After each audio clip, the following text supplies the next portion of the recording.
后来有一个消防队员入去火场咧搜救的时阵，死伫火窟。伊是33岁陈志鹏，互队友找到的时阵，尸体伫咧9楼客房的一座，已经无生命现象。队友来研判，可能是乌烟上大，伊空间未实，加上伊的空气管可能无气路。当陈志鹏的遗体放送落楼的时阵，队友无法度接受，伤心痛哭。 分推车先到9楼的窗仔边，因为失联的33岁消防员陈志环找到啊。陈志环顺即队友将伊送回地面，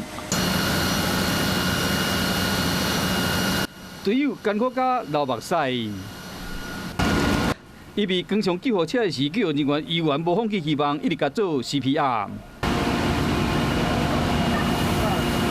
中华防疫旅馆火烧厝夺走陈志环宝贵的性命，伊被发现的时，倒伫防疫旅馆9楼客房的浴缸内，已经无开啊。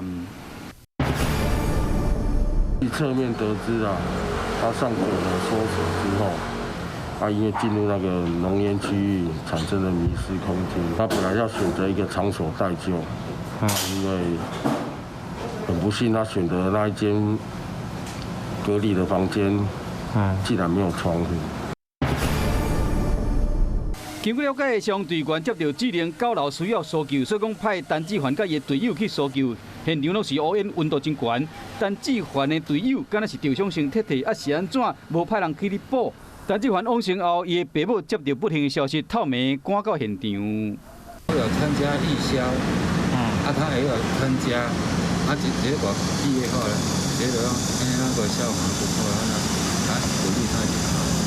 陈志环是彰化人，也未娶某，伊有2个小妹，伊甲因老爸做义消已经5、6年啊，对消防救护拢真有兴趣。伫因老爸老母支持下考消防员，5年来拢真认真，正准备升级考试。出勤前，因老母搁甲吩咐讲要注意安全，想袂到会出意外。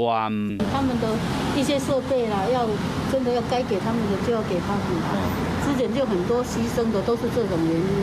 做爸母的人忍住悲痛，坚强面对后生顺治的事实，除了希望赶紧查出因后生的死因以外，茫消防单位会使重视消防员出勤的时安全的问题。